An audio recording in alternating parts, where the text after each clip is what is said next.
Conocer de manera accesible la información que acontece en el mundo de los negocios, las finanzas y la economía. ¿Qué sucede? ¿Por qué sucede? Y las repercusiones que ello puede ocasionar en nosotros y nuestras finanzas nacionales e incluso en nuestro bolsillo. En torno al dinero. Es un concepto que viene desarrollándose a lo largo de más de 30 años. Explica en una forma amena, incluso de manera insolente en ocasiones, lo que tenemos que conocer en la materia de economía y finanzas, así como sus alcances. Creemos que los conceptos de economía y finanzas pueden entenderse fácil si se explican de manera adecuada. En torno al dinero, que inicia su tercer año consecutivo de emisiones diarias, de lunes a viernes, hemos sido capaces de articular una comunidad de la que ahora usted forma parte. Nos saludamos sin importar en qué estado, país o región del mundo nos encontremos, porque somos parte de En torno al dinero. Saludos a los saludos, jugamos con la vida porque la vida juega también con nosotros. Disfrutamos lo que hacemos y por ello creemos que lo hacemos bien, porque nos apasiona nuestro trabajo. Entendamos lo que sucede para comprender por qué pasan las cosas. Seamos ciudadanas y ciudadanos participativos. Seamos parte activa en la solución de los problemas. No queremos solo ser parte de ellos. En torno al dinero. Con Eduardo Torreblanca Llanes. Ya llegamos al jueves, este jueves 25 de febrero, son las 6 de la mañana en punto e inicia En torno al dinero. ¿Cómo estás, Monse? Me da gusto saludarte. Muy bien, Eduardo, muy contenta. ¿Y tú? Qué bueno, bien. Ya hay menos frío, ¿verdad? Ya se siente menos frío. Qué bueno. Aquí con un café calientito, mejor. Qué bueno. Mejor, por supuesto. Un café negro, un café expreso, un café capuchino. ¿Qué? Americano de grano. Un americano de grano, bueno, perfectamente bien. Según el Vaticano, ¿quiénes cumplen hoy onomástico? Bueno, pues según el Vaticano, hoy felicitamos con mucho gusto a San Néstor. Hoy es día de Néstor. A Néstor Martínez. Tu alumno. A Néstor Martínez, que fue alumno, pero sobre todo que es un compañero entrañable, un amigo entrañable, una gente muy decente. Sigue siendo el director de comunicación social de la Universidad Nacional Autónoma de México, ¿verdad? Así es, director general de comunicación social. Tú que tienes un alto directivo en la UNAM, le puedes decir de mi parte, oye, por cierto, Eduardo, te mandas la grabación del programa para que vean porque a estas horas Néstor está cuajadísimo, ¿no? Seguramente. Sí, bueno, quién sabe, de repente mandan comunicados desde temprano.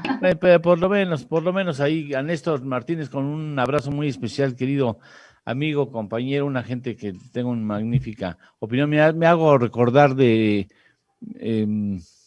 Gerardo Valtierra, quien se recupera, bueno, espero que se esté recuperando del COVID, las mejores vibras para que esta persona, periodista especializado muy decente, una alto expertise en cuestiones deportivas, por favor, Gerardo, recupérate y aquí te esperamos para que podamos platicar. Muchas gracias. Bueno, efeméride.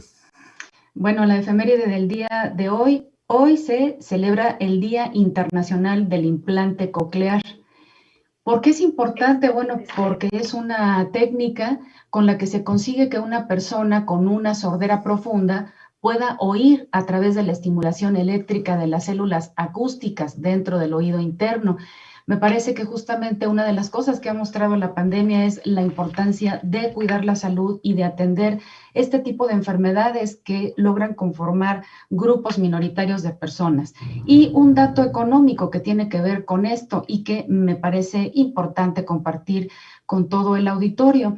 Se ha encontrado una diferencia en cuanto a costos económicos en beneficio justo del implante coclear, cercano a los $204,000 entre el implante y el uso de audífonos durante la esperanza de vida de los pacientes analizados. Esta cifra indica que los mayores gastos que deben cubrir los pacientes con audífono. Con este valor descontado, el indicador costo-beneficio señala que por cada $1 invertido en el implante coclear para tratar al paciente, el retorno de la inversión es de $2.07. Así que, bueno, pues ojalá que haya la posibilidad de optar por esta alternativa de contar con el implante coclear. Perfecto, bueno, y mientras tanto, estas son las cabezas de las noticias más importantes con las que nos levantamos en este jueves 25 de febrero.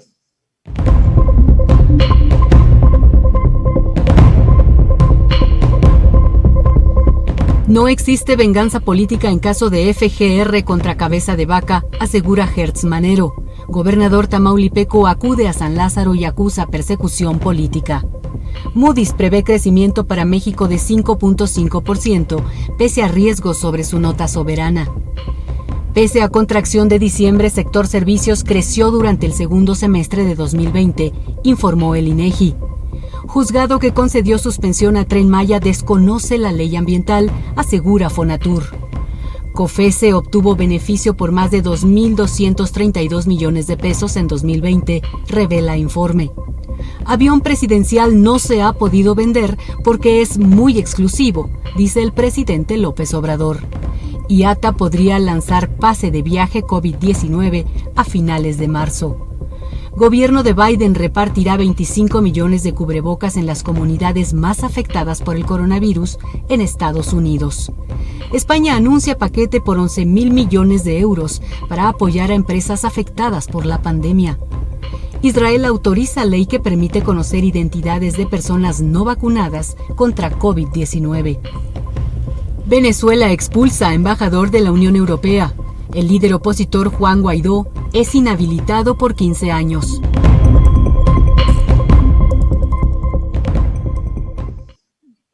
Bueno, vamos rápidamente, un repaso rápido de algunos de los diarios que se editan en la capital de la República Mexicana. Leti, por favor, buenos días, ¿cómo estás?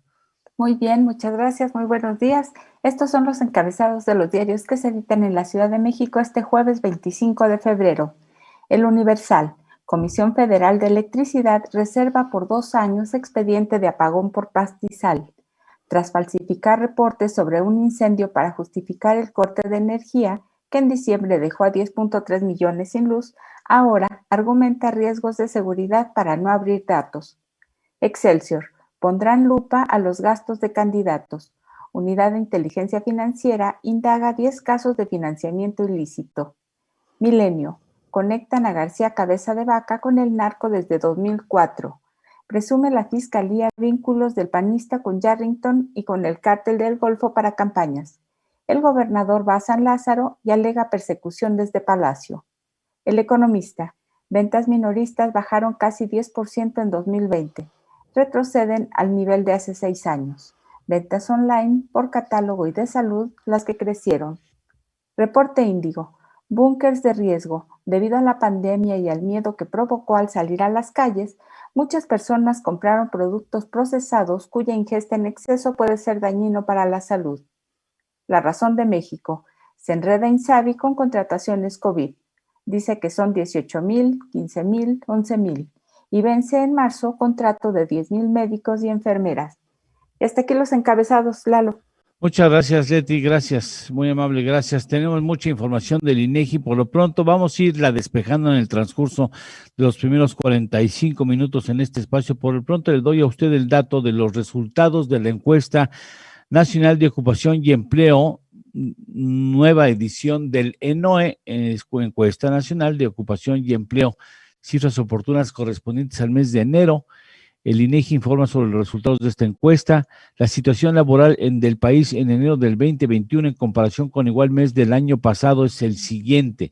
Una disminución de 2.5 millones de personas de la población económicamente activa, al pasar de 57 millones a 54.5 millones. De los 12 millones de personas que salieron de la población económicamente activa en abril del 2020, la recuperación se mantiene en alrededor de 9 millones para el primer mes del 2021. Para que ustedes el saldo rojo, la factura que seguimos pagando. La población ocupada se situó en 52 millones. Esto es menos 2.9 millones de personas en comparación a enero del 2020. Los trabajadores subordinados y remunerados disminuyeron 2.3 millones. Los ocupados en el sector terciario se redujeron en 2.7 millones. Los ocupados en jornadas de 35 a 48 horas semanales descendieron 2.5 millones. Los micronegocios y pequeños establecimientos se redujeron en 2.1 millones de personas. La población subocupada fue de 7.8 millones de personas, equivalentes al 14.9% de la población ocupada. En enero del 2020, esta población era de 4.1 millones de personas, 7.5% de la población ocupada. Por último, la tasa de desocupación fue de 4.7%, 0.9 puntos porcentuales más que en enero del 2020. Este es el saldo que nos tenemos que chutar por la pandemia. Así es que rápidamente hacemos una pausa y regresamos. Estamos en torno al dinero, son las 6:08, 6:08. Esto es En torno al dinero. Con Eduardo Torreblanca y Montserrat Gamboa. Hacemos una pequeña pausa y continuamos.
Ya estamos de regreso.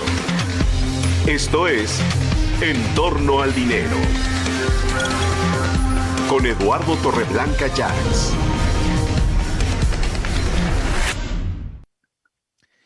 Bien, ¿cuáles son los encabezados financieros que circulan a partir de muy temprano aquí en la capital de la República Mexicana? Leti Razo, buenos días nuevamente. Buenos días, estos son los encabezados de las secciones de Economía y Finanzas de este jueves 25 de febrero. Negocios del periódico Reforma. Reduce fisco 22%, emisión de e-firma. Fueron insuficientes medidas para atender contribuyentes. Cartera de El Universal. Advierten daños al país con nueva ley eléctrica. Organizaciones empresariales alertan de sobrecostos de 63,000 millones de pesos anuales para darle control a CFE. Moody's espera impacto negativo a crecimiento económico e inversiones. Negocios de milenio. Empresas de carne van a la conquista de China. Al menos 50 productores esperan luz verde para exportar a Asia tras la crisis por fiebre porcina y COVID-19. Economía del diario La Jornada. Se dispara robo de gas LP. Detectan 64 tomas clandestinas por día. Economía, mercados e indicadores del financiero. Sector privado cierra filas contra reforma en electricidad. Organismos empresariales afirman que suministrar energía costará 63,000 millones de pesos adicionales cada año. Empresas y negocios del Economista. Ventas minoristas tienen caída récord en 2020. En el 2020 bajaron 9.3%, señala INEGI. Mercados del Heraldo de México, 63,000 millones de pesos costo de reforma. Prevén litigios desde su publicación. Va a ser un sexenio perdido en el sector energético. Finanzas de El Sol de México. Frenan Pemex y CFE proyectos energéticos. El Consejo Coordinador Empresarial dijo que hay 68 obras en pausa con inversiones por 550,000 millones de pesos. Negocios de La Razón de México. Dar certidumbre la inversión, reto de México para crecer, HR Ratings. Necesario estimular crecimiento, señala. Y hasta aquí los encabezados de finanzas, Lalo. Muchas gracias, gracias. Le damos a usted a conocer el dato del Producto Interno Bruto al cuarto trimestre del 2020 que acaba de dar a conocer el INEGI. Cifras desestacionalizadas por grupos de actividades económicas, usted lo tiene en la pantalla, las actividades primarias. En variación porcentual real respecto al trimestre previo, crecen 3.3%. Con respecto a variación porcentual real respecto al igual trimestre del 2019, un ajuste de 4.5%, menos 4.5%, y variación porcentual real del 2020 respecto al dato del 2019, menos 8.5%, es decir, el dato oportuno no varió. El dato oportuno es la primera estimación, esta es la definitiva. Actividades secundarias, bueno, vamos por actividades secundarias, más 3.9% respecto al trimestre previo, menos 3.2% respecto al igual trimestre del 2019 y con respecto al 2019, menos 10.2%. El sector secundario, estamos hablando de la industria y de la manufactura. Actividades primarias, que son las más lucidoras, respecto al trimestre previo, un descenso de 2.4%, respecto a igual trimestre del 2019, un avance de 4.9%, y respecto al 2019 en su conjunto, más 2%. Y actividades terciarias, más 3.2% respecto al trimestre previo, menos 5.2% respecto a igual trimestre del 2019 y con respecto a todo el 2019 un retroceso de 7.9% y esa era la turbina que teníamos más destacada antes de que llegara la pandemia a visitarnos. Por lo pronto, ¿qué dijeron los mercados internacionales y mexicanos ayer, Monse? Bueno, pues el día de ayer Wall Street cerró con ganancias, esto esencialmente por las declaraciones, el segundo día de declaraciones de Jerome Powell, quien reafirmó su opinión de que la economía necesita apoyo. Y los resultados quedaron de la siguiente manera. El Dow Jones subió 1.35%, el selectivo Standard & Poor's 500 subió 1.14% y finalmente el tecnológico Nasdaq subió 0.99%. No fue así en el caso de las bolsas mexicanas, que ambas cerraron con pérdidas. El índice de precios y cotizaciones cerró a la baja con una pérdida de 0.26%, mientras que el FTSE Viva con una pérdida de 0.23%. Los petróleos cerraron con ganancias también al alza, el West Texas con 2.50%, el Brent del Mar del Norte también en 2.50% y finalmente la mezcla mexicana de exportación en 2.18%. Sí, y en cuanto a las divisas. El dólar cerró en 20.42 pesos y el euro en 24.90. Esto con información del Banco de México. Es así, le doy dato que este cambio sí es significativo. El peso mexicano pierde en estos momentos 1.43% frente al dólar estadounidense para quedar en estos momentos, se está negociando a 20.66 al mayoreo, quiere decir que al menudeo ya rebasa la barrera de los 21. Ojo, el peso se está moviendo con mayor tendencia a perder terreno frente al dólar estadounidense. Así es que vamos, saludos a los saludos, Monse. Sí, por supuesto, muchas gracias a todos quienes nos acompañan y no sin antes decirles que recuerden que ya nos pueden seguir las 2 horas del programa en nuestra página www.entornoaldinero.com.mx y en las otras redes que usted ya sabe, somos CDMX y también vivetv.mx. Así que ojalá que nos siga en nuestra página y ya en YouTube. No lo olvide, En Torno al Dinero. Muchas gracias a Manuel Leal, Eduardo Carriola, Adalgisa de Aguas, Val en San Luis Potosí, Francisco Tobalín en Zacatecas, Alberto Elías, Francisco Castillo, Gustavo López, Alex Escaldrufo, Isabel Gómez Galindo, Guadalupe Vázquez, Angie Leuner, que dice Guten Morgen desde Alemania. Un saludo hasta Órale. Alemania también. ¿Quién es? Angie Leuner. Angie Leuner, ¿es mexicana?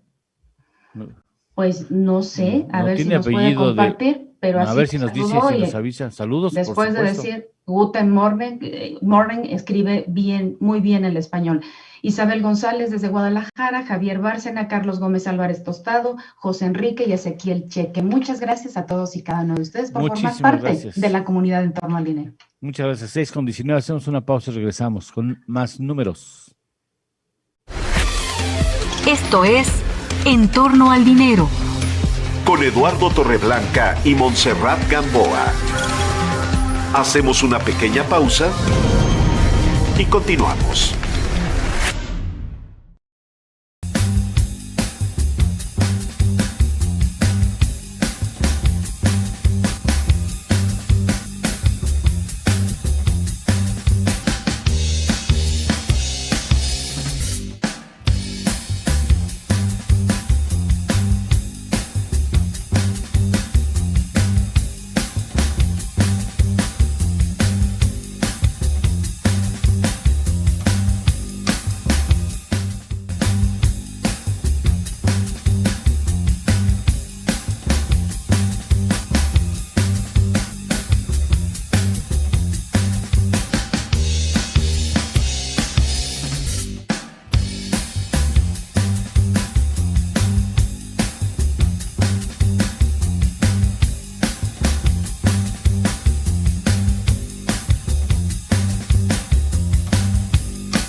Ya estamos de regreso. Esto es En Torno al Dinero. Con Eduardo Torreblanca Llanes.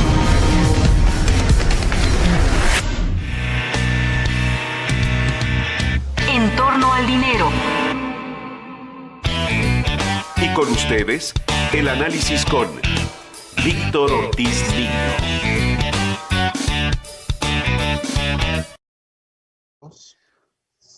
¿Qué tal? ¿Cómo estás, Víctor? Muy buenos días. Muy buenos días, saludos, auditorio, Montserrat, Eduardo y equipo. Bien, gracias. ¿Cómo estás? Muy buenos días. Bueno, pues ya se da como definitivo una reducción de 8.5% del Producto Interno Bruto al cuarto, bueno, a lo largo de todo el año pasado, en el cuarto trimestre pues ya nada más se cerró la factura. También tenemos datos de ocupación y empleo. Al rato daremos los datos del INEGI. ¿Qué quieres retomar como tu comentario, como parte de tu observación? Bueno, por una parte, en efecto, el Producto Interno Bruto no mostró grandes cambios si lo vemos de forma anual. Sin embargo, si te metes o se mete uno más a los detalles de trimestre contra trimestre, se observa una caída en el sector primario, que como señalabas, era uno de los mayores crecimientos o mayores impulsores de nuestra economía. Tuvo una caída de menos 4.3% con respecto al trimestre anterior. Ahora, todo esto nos está diciendo que la economía sigue mal, pero también tenemos nubarrones en el horizonte, Eduardo y auditorio.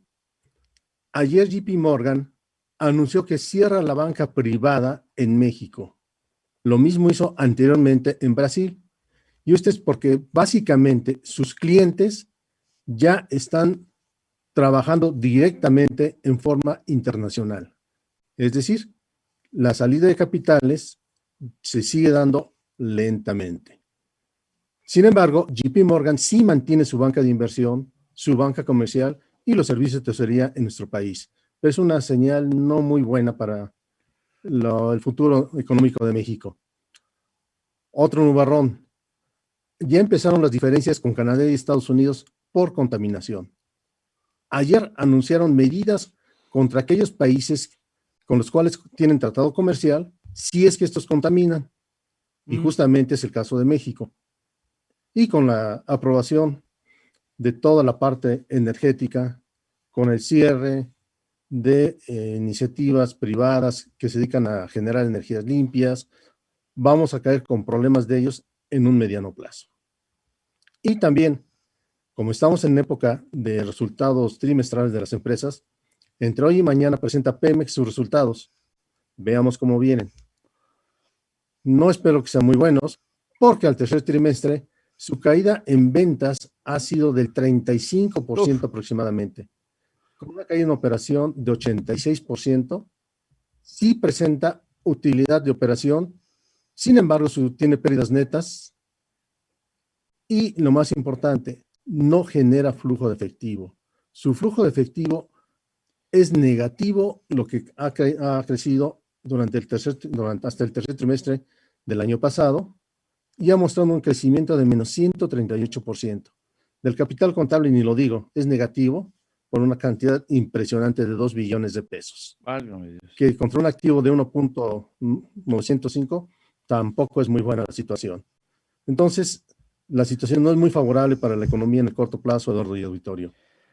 Sí, qué desafortunado. Bueno, ya veníamos con un proceso de caída en la actividad económica, ya veníamos con un retroceso muy importante en materia petrolera por una cuestión no atribuible al actual gobierno, sino más bien son procesos que se van sumando en el transcurso de la historia reciente, de los 2 o 3 últimos sexenios, en donde a pesar de la riqueza petrolera y de la elevada situación de los precios internacionales del petróleo, no se invirtió en la infraestructura de petróleos mexicanos, no se invirtió en investigación para tratar de incrementar las reservas probadas de petróleo, no se invirtió en la reconversión de nuestras refinerías y ahora pues tenemos que pagar las consecuencias cuando ya no podemos extraer más petróleo, no podemos recomponer nuestras reservas petroleras y tampoco podemos procesar un petróleo que no estamos obteniendo, porque si no me recuerdo, las refinerías que tenemos están configuradas para crudo ligero, ¿no?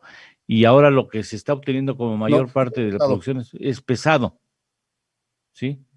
Entonces, Sí, en efecto. Y además, aparte de lo que está señalando, no se tiene un plan específico de negocios para Pemex. Se ha estado esperando durante todo este sexenio, no se ha visto, no tenemos un plan específico, solo se están dando apoyos para que paguen el corto plazo, tiene un nivel de endeudamiento muy elevado con los proveedores, como ya lo comentó Ernesto anteriormente.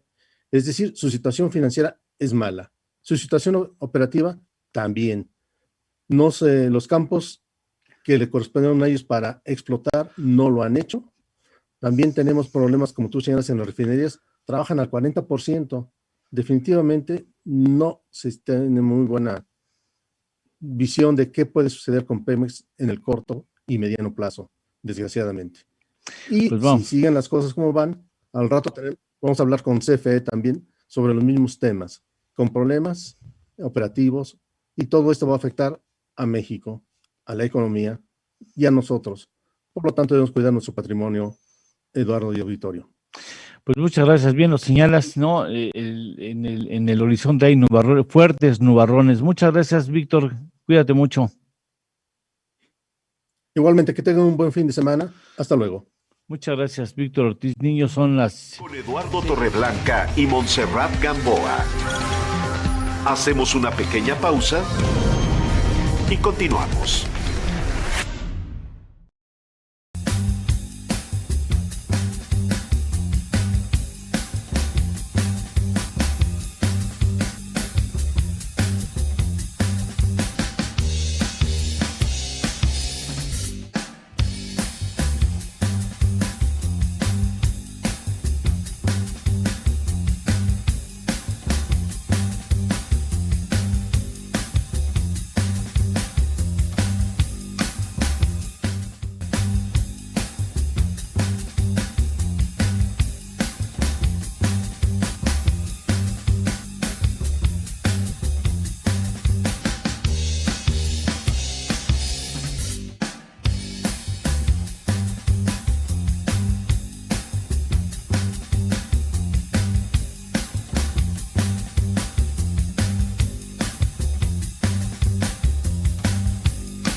Ya estamos de regreso. Esto es En torno al dinero. Con Eduardo Torreblanca Llanes. Al parecer hubo alguna pequeña falla que tengo entendido que ya está corregida en alguna de las plataformas en las que estamos transmitiendo. Valdrá la pena recordarle nuestras plataformas para que en caso que el pequeño problema técnico se presentara, se continuara, ¿dónde se pueden comunicar con nosotros? ¿Dónde pueden tener también seguimiento de la señal? Pues desde luego en nuestra página www.entornoaldinero.com.mx. Ahí se suben los programas. Para quien compartía sobre el comentario de Víctor Ortiz Niño, lo podrá ver un poco más tarde cuando se suba el programa, y también este mismo queda en la plataforma de YouTube también de En torno al dinero. Así que ahí tiene las opciones y también puede seguirnos.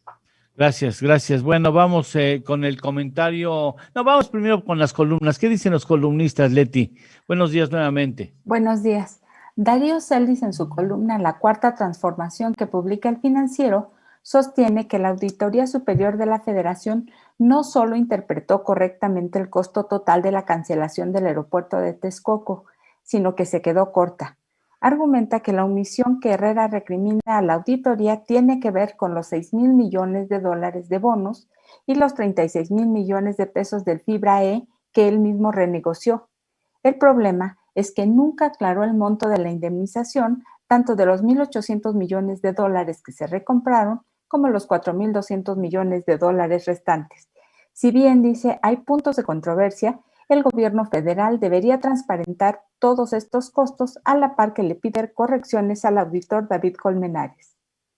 Mari Carmen Cortés, en su columna Desde el piso de remates que se publica en Excelsior, señala que la aprobación de la reforma a la ley eléctrica demostró que el Parlamento abierto fue un ejercicio inútil, porque no se atendió ninguna de las alertas de especialistas y empresarios sobre los riesgos de esta.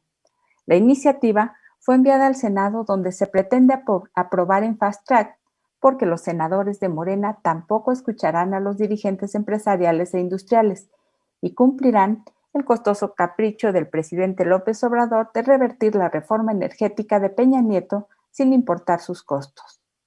Mario Maldonado, en su columna Historias de Negocios que publica El Universal, comenta que tras conocer el dato de la estimación de la cancelación del aeropuerto de Texcoco por parte de la Auditoría Superior de la Federación, el presidente López Obrador se puso fúrico y giró instrucciones a su Consejería Jurídica y a la Secretaría de Hacienda para que contrastaran la información, y las llamadas a la auditoría confirmaron la sospecha. Hubo errores de cálculo y aunque no fueron deliberados, esta sola pifia terminó por ensuciar todo el informe. Sostiene que la cabeza del auditor David Colmenares está en riesgo y el presidente buscará hacerla rodar antes de que su mayoría en el Congreso se ponga en riesgo en las elecciones del 6 de junio. Enrique Quintana, en su columna Coordenadas que se publica en El Financiero, comenta que en febrero la COFESE recomendó al Congreso no aprobar la reforma a la ley de la industria eléctrica, claro, en los términos propuestos, porque podría afectar severamente el proceso de competencia y libre concurrencia en los eslabones de generación y comercialización de energía eléctrica, pero los diputados ignoraron la recomendación y lo más probable es que se vuelva a emprender una nueva controversia en cuanto a la reforma a la ley sea votada por los senadores y publicada en el Diario Oficial de la Federación. Y uno de los escenarios probables es que tras varios meses de litigios que transiten por juzgados y tribunales, al final de cuentas el tema llegue a la Suprema Corte. Y hasta aquí las columnas, Lalo. Muchas gracias. Y ahora vamos con el mañanero, nuestro comentario mañanero con Ricardo Trejo Nava. Son las 6:36. En torno al dinero. Y este es nuestro mañanero. A nosotros también nos toca. Estimado Lalo, buen día, gusto en saludarte y un placer compartir nuestra opinión con la audiencia, a quienes envió un caluroso saludo. Pues bien, hace unos minutos conocimos de manera oficial el impacto de la pandemia sobre el crecimiento económico de México, una vez que el INEGI publicó sus resultados sobre el crecimiento económico del último trimestre y por ende de todo el año 2020. Y como lo esperábamos, pues una caída descomunal en el crecimiento económico de México, pues desde luego causada por la pandemia. Pero bien, estos son datos al cuarto trimestre y son datos o cifras que nos ayudan al análisis retrospectivo, pero hay que recordar a la audiencia que estamos ya a finales del mes de febrero y prácticamente estamos casi terminando el primer trimestre del año. Y de manera prospectiva hay que hacer análisis, dado que en torno a los negocios y desde luego en torno al dinero, pues los tomadores de decisiones requieren información prospectiva o de pronóstico. Y en este sentido hay varios indicadores económicos de coyuntura que podrían darnos este tipo de información, como por ejemplo los indicadores de confianza empresarial o los indicadores cíclicos coincidente y adelantado. Y en este sentido, hablando de indicadores cíclicos adelantados, nosotros en Forecasting elaboramos un indicador indicador sobre el sector de la construcción, un indicador adelantado que nosotros le llamamos indicador adelantado de la industria de la construcción y por sus siglas le llamamos INAC. Pues bien, este indicador, los resultados que estamos dando a conocer en exclusiva el día de hoy contigo, es que este indicador rebasó la cifra de 100 puntos en el mes de diciembre. Hay que recordarle a la audiencia que este tipo de indicadores tienen como umbral de ciclo, umbral de crecimiento la cifra de 100 puntos. Es decir, cuando están por abajo o tienen una tendencia hacia abajo de los 100 puntos, hablamos de una contracción en la economía o de un ciclo recesivo, y cuando están por arriba, hablamos de un ciclo expansivo de crecimiento, en este caso del sector construcción. Pues como te decía, en diciembre del año pasado, nuestro indicador adelantado del sector se ubicó justo en los 100 puntos, justo en el umbral que separa el lado optimista del lado negativo. Y para el mes de enero, que esta es la cifra que estamos publicando el día de hoy, nuestro indicador se ubicó en los 101 puntos. ¿Qué quiere decir esto? Que la industria de la construcción pues se ha comenzado un nuevo ciclo de expansión. No quiere decir esto que en términos de volumen estemos regresando a los niveles previos a la pandemia, pero sí quiere decir que estamos en un nuevo ciclo de expansión del sector construcción, y a partir de este indicador lo que podemos pronosticar o lo que podemos prever es que la industria de la construcción continuará a lo largo del año, si es que las cosas no cambian, con un crecimiento en su volumen de producción. Nosotros hemos descubierto y hemos analizado en las cifras estadísticas y en el análisis econométrico que nuestro indicador se anticipa al ciclo económico de la industria, o se anticipa al crecimiento de la industria por ahí de un trimestre. Entonces, si en el mes de diciembre se ubicó en el umbral y en el mes de enero finalmente rebasó y superó los 100 puntos al ubicarse en 101 puntos, estamos estimando nosotros que por ahí del mes de abril, a finales de abril o principios de mayo, estaremos viendo una industria de la construcción en crecimiento. Hay que destacar que por efecto de comparación estadística, pues vamos a tener un gran crecimiento, porque en el mes de marzo y abril del año pasado fue una caída descomunal, y ante la reactivación y el nuevo ciclo de producción, pues vamos a ver un enorme crecimiento. Hay que descontar ese efecto estadístico. Lo que sí hay que considerar es que a partir de abril, calculamos nosotros, de acuerdo a nuestro indicador, que a partir de abril o el mes de mayo estaremos viendo un nuevo ciclo de expansión de la industria de la construcción. Como te decía, insisto, no en los niveles previos a la pandemia, pero sí en un volumen de producción mayor a lo que hemos visto en estos últimos meses. Pues bien, mi estimado Lalo, así son las cosas en torno al dinero. Como siempre, te mando un saludo y nos vemos la próxima semana. Muchas gracias Ricardo. Vamos a recordarle nuestras redes sociales, por favor, Monse. Por supuesto, tenemos varias opciones, se las recordamos puntualmente: en televisión en el canal 76 de Easy, en Total Play el canal 168, en las plataformas de somoscdmx.com y vivetv.mx. Y bueno, queremos compartirle, porque esto es algo que ya usted había solicitado desde hace tiempo, y es nuestra propia página www.entornoaldinero.com.mx, www.entornoaldinero.com.mx, y también en YouTube, En Torno al Dinero.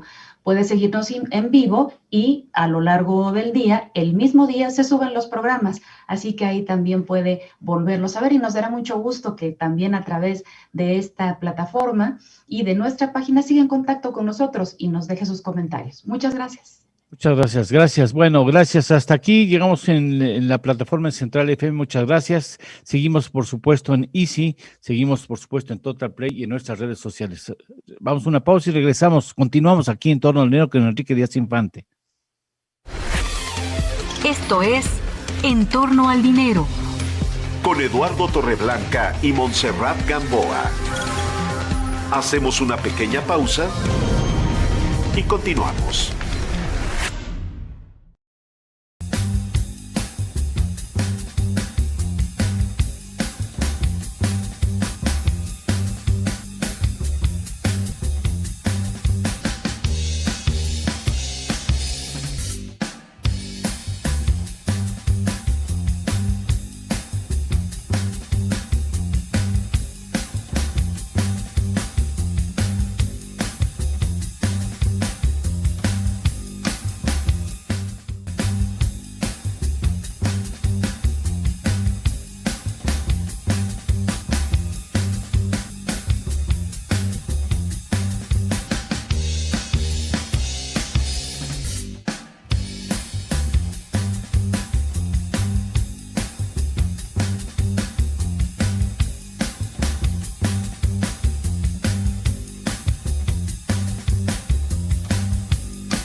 Ya estamos de regreso.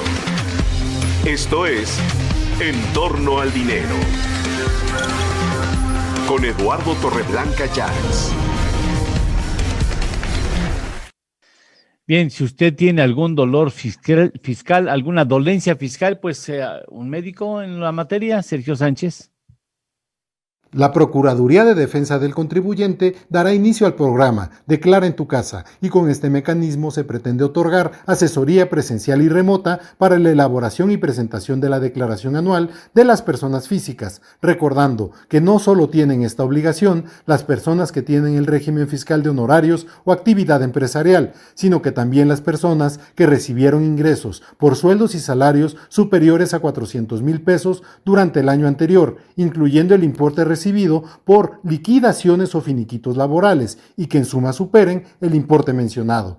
Asimismo, las personas que tengan adicionalmente algún otro régimen fiscal o las que hayan tenido 2 o más empleadores son sujetos obligados. A pesar de esta loable iniciativa de la institución, le sugerimos que contrate los servicios de un experto fiscal, ya sea para esta actividad de la declaración anual o para que mes a mes, de acuerdo con su régimen fiscal, pueda auxiliarlo con la determinación de los impuestos que usted deba presentar. Consideramos que sería la mejor inversión que haga, ya que un error fiscal no solamente lo compromete con multas, sino con procedimientos en los que muchas veces uno termina contratando a un especialista. En torno al dinero. Y con ustedes, el análisis. Con Enrique Díaz Infante.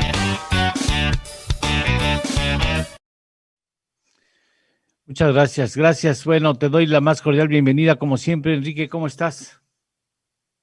Muy bien, buenos días, Eduardo.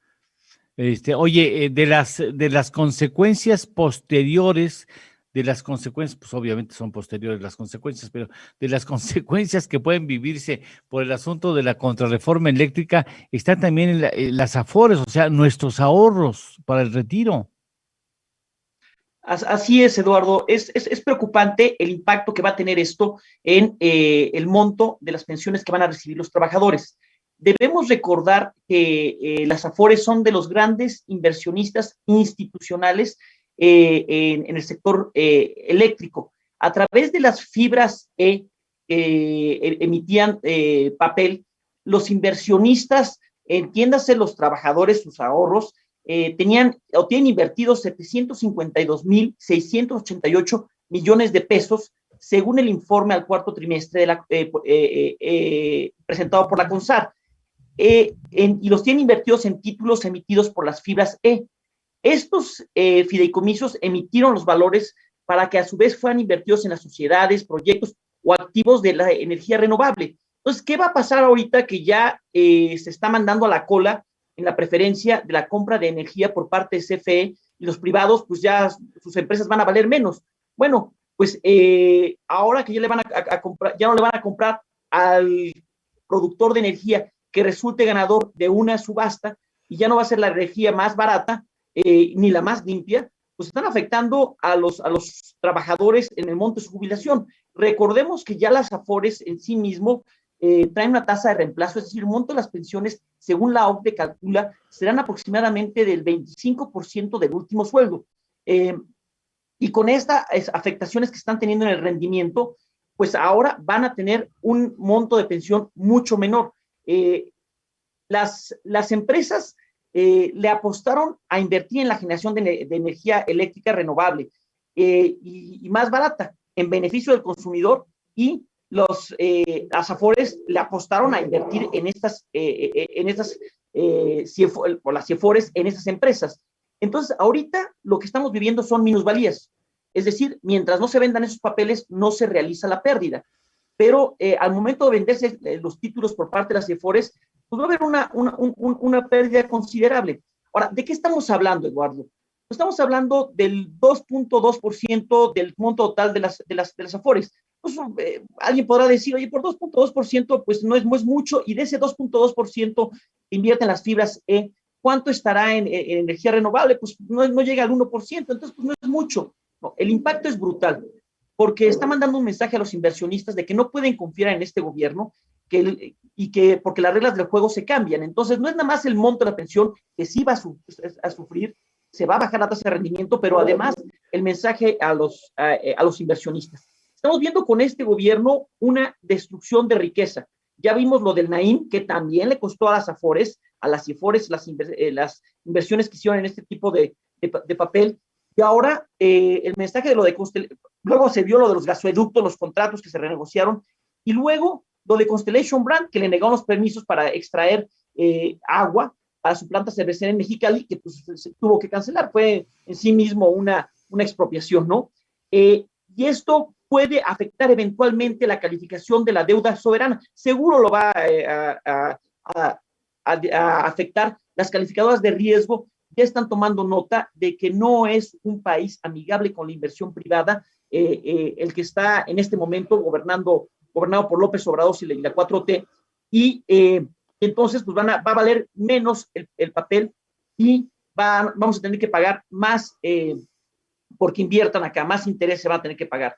Entonces, ¿ahora qué sigue, Eduardo? Pues van a venir los litigios contra la ley, se ampararán, seguramente ganarán. Ya vimos que ganaron, se ampararon contra las políticas de Rocío Nale, pero aquí el problema es, no importa que te ganes y que te respeten tus derechos o que te vayan a indemnizar, sino el infierno legal que estás generando para los inversionistas.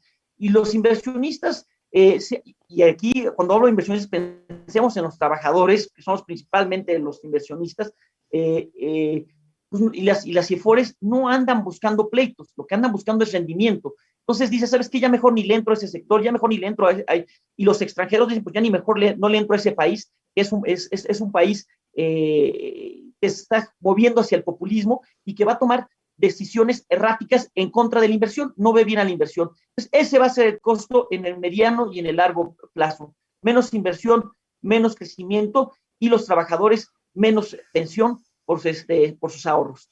Hasta ahí mi comentario, Eduardo. Pues es una vertiente que a veces no se toma en consideración, la pérdida de valor en el monto de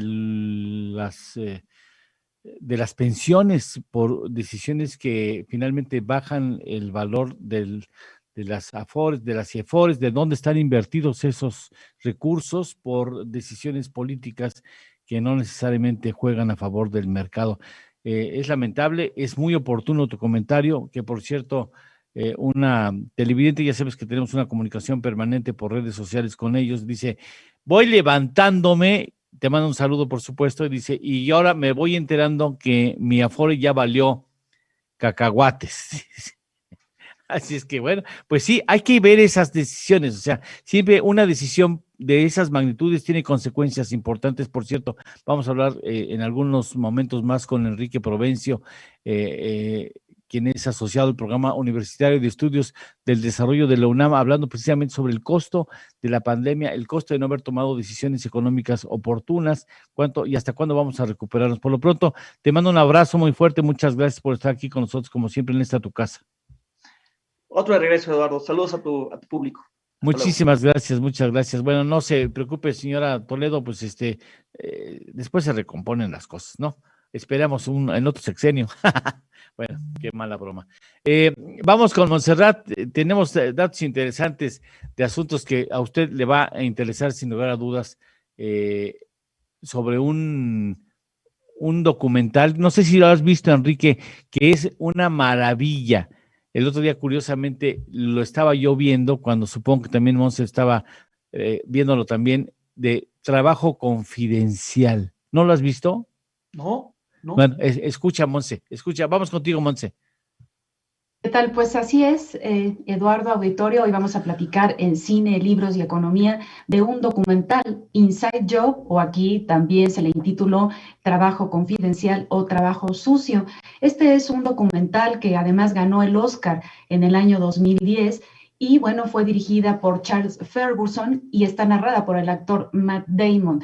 Y bueno, es un análisis de las situaciones que dieron origen a la crisis mundial financiera del 2008, que se basa en entrevistas con financieros, políticos, periodistas, académicos, y además tiene ilustraciones muy interesantes con gráficos y ambientadas con imágenes.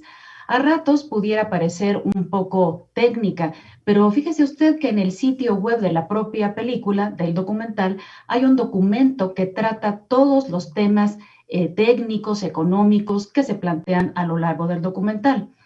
El trabajo de entrevistas está excelentemente bien realizado y hay un mensaje que queda claro. Hay una sistemática corrupción en el sistema financiero en los Estados Unidos que afecta al establecimiento global y que está facilitado por la casi total falta de regulación y por los grandes incentivos económicos que reciben aquellos que hacen parte del esquema corrupto. Lo más grave es que eventualmente, fíjese usted, hay una participación de algunos, hay que ser muy claro, algunos académicos que ganan fuertes cifras dando conceptos y formando parte de las juntas directivas de estas instituciones financieras que pueden moverse de una manera irresponsable y que son los responsables de las desregulaciones. El documental inicia de una manera muy atractiva con unas imágenes extraordinarias de la situación en Islandia, de Islandia más bien, un país pequeño que había logrado el casi imposible equilibrio entre la riqueza, el desarrollo, la ecología y el avance social, hasta que cae su sistema bancario, que antes era controlado y responsable, que se vuelve ambicioso y prepotente, creciendo hasta que explota la burbuja que se forma y lleva a la economía del país a la quiebra en menos de 2 años. Ahí tiene usted el cartel en este momento en pantalla de la película, que desde el punto de vista cinematográfico también el cartel nos da una idea o manda un mensaje al espectador, todo lo que hay abajo y detrás de una situación o circunstancia. Y bueno, finalmente, déjeme compartirle que se hace énfasis en 4 aspectos: las tendencias políticas hacia la desregulación, el diseño de nuevos tipos de mercados plenos de riesgos que no son ni regulados ni vigilados, los problemas de ética de los personajes que lideran el sector financiero y el sector regulatorio y su tendencia a manipular la información, llegando así a que las calificadoras de riesgo clasificaran en forma optimista a empresas riesgosas. Y finalmente, la actuación superficial y poco ética de algunos académicos que actúan como consultores muy bien pagados sin que trascienda al público la gravedad de las situaciones que van conduciendo a la crisis. Así que un buen documental muy recomendable, lo encuentra usted en las plataformas de Netflix, Amazon Prime y también HBO+. Muy recomendable el documental, Sí, Eduardo. muy recomendable. Yo tuve la oportunidad de verlo. Y la verdad es que además tiene corte periodístico, ¿no? O sea, Así porque es. hace entrevistas a los actores, algunos de los cuales no aceptaron la entrevista correspondiente y se queda consignado quién no quiso opinar. Y está muy bien diseñado, muy limpio, porque finalmente usted está hablando con los actores. Y me toca, me sorprende mucho, aunque no del todo, pues, pero finalmente es una sorpresa que quede tan claro el papel que tuvo Alan Greenspan, Enrique Desinfante, porque finalmente fue una feria de exuberancia en desregulación y fue un grupo pequeño de tomadores de decisión muy cercanos al poder quienes estuvieron flexibilizando los controles en el sector financiero, propiciando más oxígeno a una burbuja que después acabó reventando, enriqueció a los que ya eran ricos y socializó la pérdida, Enrique.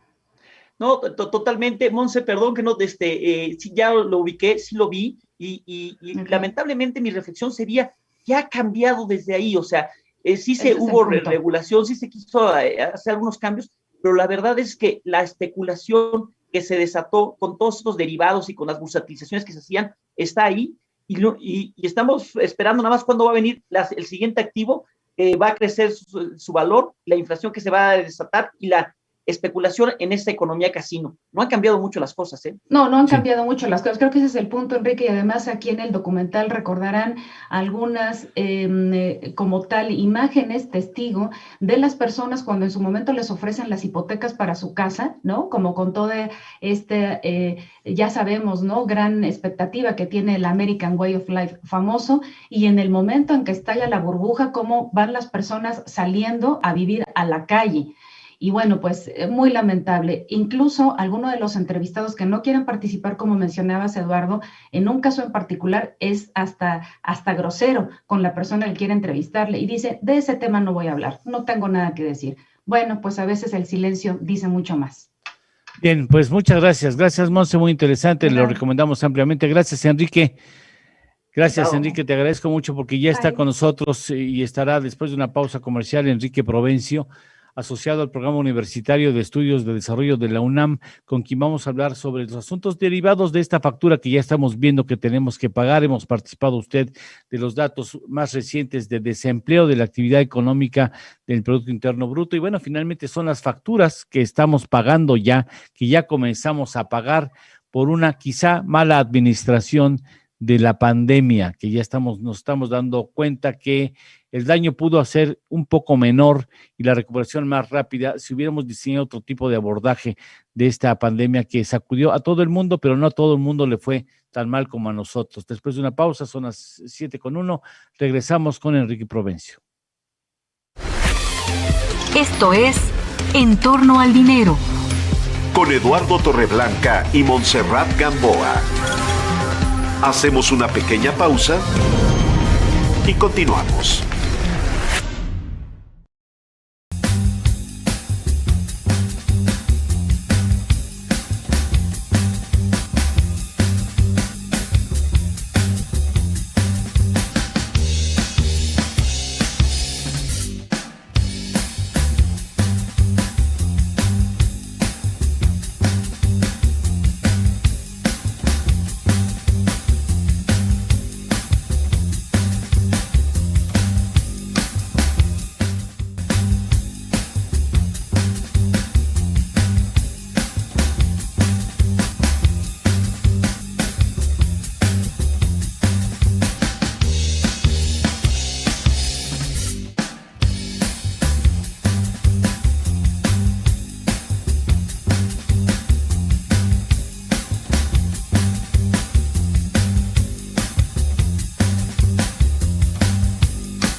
Ya estamos de regreso. Esto es En torno al dinero. Con Eduardo Torreblanca Llanes. Maestro Enrique Provencio, te agradezco mucho, Enrique, que llegues a tu casa para hablar de temas interesantes que nos involucran a todos. Muchas gracias. Al contrario, buenos días. Gracias a ustedes, Eduardo, Montserrat, gracias por la invitación, a sus órdenes. Muchísimas gracias. Tú eres partícipe, coordinador de alguna manera de esta publicación que llama Cambiar el rumbo, el desarrollo tras la pandemia. Es un trabajo muy interesante de una cantidad importante de talentos mexicanos, universitarios, todos de la UNAM, todos de una máxima casa de estudios, en donde se habla de temas fundamentales que tienen que ver con la manera en que se ha abordado esta pandemia en el mundo y también en México. A decir por los resultados, Enrique, menos 8.5%, que es una de las caídas más pronunciadas a nivel mundial, algo pudimos haber hecho mejor. Tu punto de vista. Definitivamente, Eduardo, este libro que mencionas, Cambiar el rumbo, el desarrollo tras la pandemia, lo escribimos un grupo de personas, intelectuales, investigadores, analistas, un variado grupo de personas, sobre todo de la UNAM, pero también hay del Colegio de México y de otras instituciones, pensando y reflexionando sobre todo qué había que hacer. Hay que recordar que, porque este libro fue escrito el año pasado, pero hay que recordar que las prioridades y las urgencias han venido cambiando. Al principio la tarea era cómo mitigar, cómo contener las cosas, cómo evitar que la crisis se propagara más aceleradamente y fuera más profunda. Después vino la tarea de cómo empezar a recomponer, a recuperar, a reactivar con el reinicio de actividades allá en junio. Y poco a poco las prioridades se fueron desplazando a cómo propiciar una recuperación y transformación al mismo tiempo, que nos permitiera pues resarcir los daños que vivimos con la pandemia, pero también buscar transformaciones que nos permitan un desarrollo que en el futuro nos evite este desastre. Eso es lo que hemos vivido, un auténtico desastre, por un lado sanitario, por otro lado económico, social y en buena medida humanitario. Esa fue la motivación. Y lo que hemos estado viendo conforme transcurre la pandemia es que los resultados, en efecto, han sido y siguen siendo dramáticos. Algo se pudo haber hecho mejor, sin duda alguna. Es no solamente un alto costo en términos de vidas humanas, de sufrimiento de personas, sino también lo que estamos viendo es un alto costo para el futuro de la sociedad mexicana. Cuando escribimos este libro estábamos todavía con las estimaciones que nos hablaban de una caída productiva mayor al 9%, pero aún así el desplome de 8,5% durante 2020, la crisis ya más intensa desde la Gran Depresión del 29-32, nos coloca en el grupo de países que simultáneamente tiene una mayor pérdida de vidas por el COVID-19 y a la vez una mayor caída en la economía. Nosotros hemos dicho en ese libro, y lo seguimos pensando, buena parte de ese grupo, que sí debimos haber hecho como país un mayor esfuerzo para apoyar a la población con recursos directos que nos permitieran aguantar mejor el confinamiento, que nos facilitara el aislamiento para reducir la tasa de reproducción de la pandemia. Ya vamos en más de 180,000 fallecidos, de acuerdo a la estadística de la Secretaría de Salud. Muy probablemente más de 300,000, de acuerdo a las cifras de registros no contabilizados. Y ese costo se pudo haber minimizado. Y la clave estaba en haber recurrido a un mayor esfuerzo de gasto para facilitar que todas las personas permaneciéramos confinados. Pero la tarea no se ha acabado. Ahora estamos en una recuperación muy lenta, muy desigual, muy heterogénea según las regiones. Y la recaída que tuvimos desde fines de octubre, pero que se manifestó ya en el debilitamiento de la recuperación a partir de diciembre, de lo que nos habla Eduardo Monserrat, es de la necesidad de repensar la estrategia de recuperación y también de repensar qué debemos hacer como sociedad para recuperar el tiempo que hemos perdido en este año de pandemia. Oye, Enrique, a ver, tuvimos 2 meses para prepararnos a la pandemia, a la llegada de la pandemia. Sabíamos que iba a llegar, sabía el continente americano que iba a llegar, porque lo vimos avanzar desde diciembre, desde finales de diciembre, sabía que nos tenía que, y sabíamos cómo nos iba a llegar en avión. Sabían que iba a llegar en avión. O sea, en ese momento debimos haber dicho, a ver, ¿qué vamos a hacer cuando llegue? O sea, con 2 meses de anticipación, ¿qué vamos a hacer cuando llegue? Segundo, no puedes administrar un país con pandemia que sin pandemia. Evidentemente se necesitaban nuevas reglas en las políticas públicas. Y ya con el daño, ya comenzando el daño y viendo que ya estás a punto de empezar el proceso de vacunación, necesitas un plan económico de emergencia. ¿Por qué no se ha tomado, Enrique? Coincido plenamente, Eduardo. No podíamos reaccionar como si estuviéramos en una circunstancia normal, en una epidemia convencional. Y tampoco podíamos haber reaccionado, la urgencia económica estaba clara desde principios de febrero, cuando se empezaron a interrumpir las cadenas globales de valor y la velocidad de la transmisión de la crisis fue espectacular. Y ese periodo, ese bimestre de enero, febrero, y de hecho hasta la primera quincena de marzo, ese periodo fue la clave. Digamos, no es que quiera uno hacer análisis forense, pero efectivamente, por un lado, la sorpresa era muy intensa, pero por otro lado, sí se estaba diciendo, no hay que olvidar lo que ocurría en esas semanas.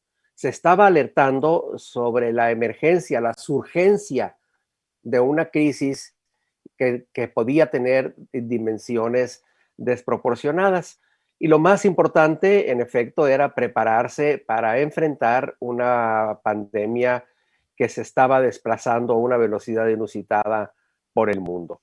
Y ya después, a fines de marzo, principios de abril, cuando estaba configurada esa crisis, hay que recordar que ya a fines de marzo había pronósticos sobre la gravedad que estaba adquiriendo la crisis.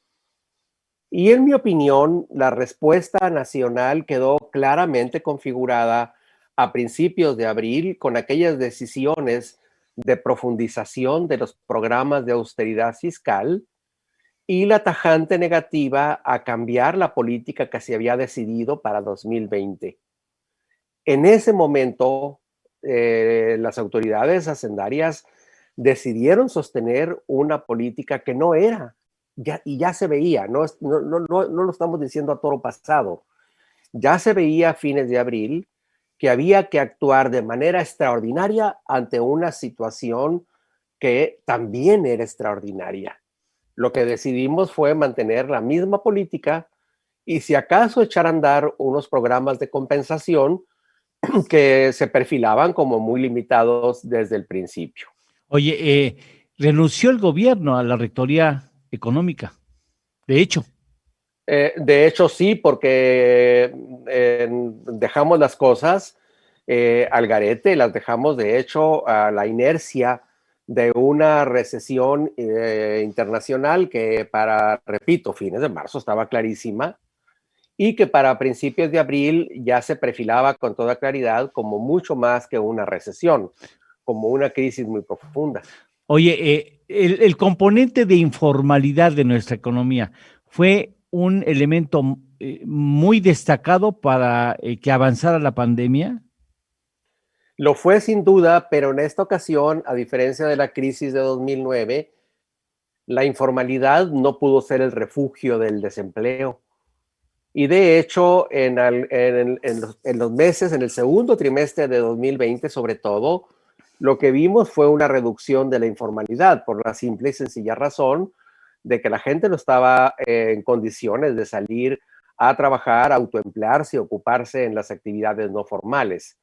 Y lo que luego lo que en buena medida luego nos facilitó que la pandemia volviera a crecer después del verano fue justamente la informalidad. El hecho de que no hubiera mecanismos de compensación para facilitar el aislamiento social.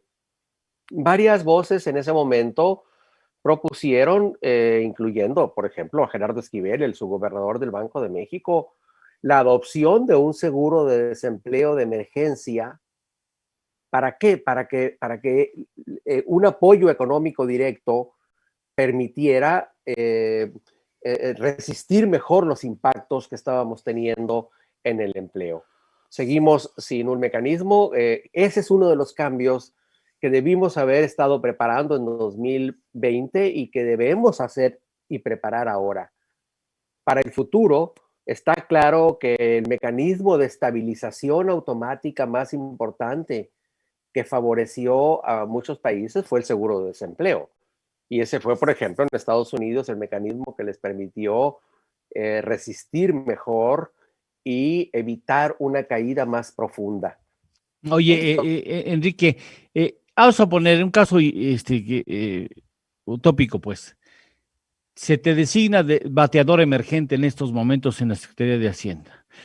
¿por dónde comenzar? Bueno, suponiendo que tuvieras una persona que te escucha y que está dispuesto a dejar en tus manos y tu experiencia el manejo de la recuperación de la pandemia, ¿qué tendrías que hacer? ¿Qué decisiones tomarías? Bueno, en el orden al BAT no estoy, pero efectivamente creo que eso es lo correcto. Debemos pensar como si tuviéramos que tomar las decisiones, Eduardo, y creo que ese punto es muy importante. Mira, yo lo que recomendaría es lo siguiente. México tiene actualmente disponibles varias líneas de crédito.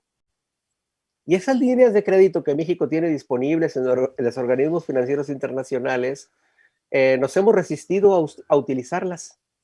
Son a muy bajo tasa de interés, son en condiciones preferenciales, pero lo que sigue prevaleciendo es no debemos endeudarnos más. Muy bien. ¿Por qué no podemos endeudarnos si tenemos espacio fiscal?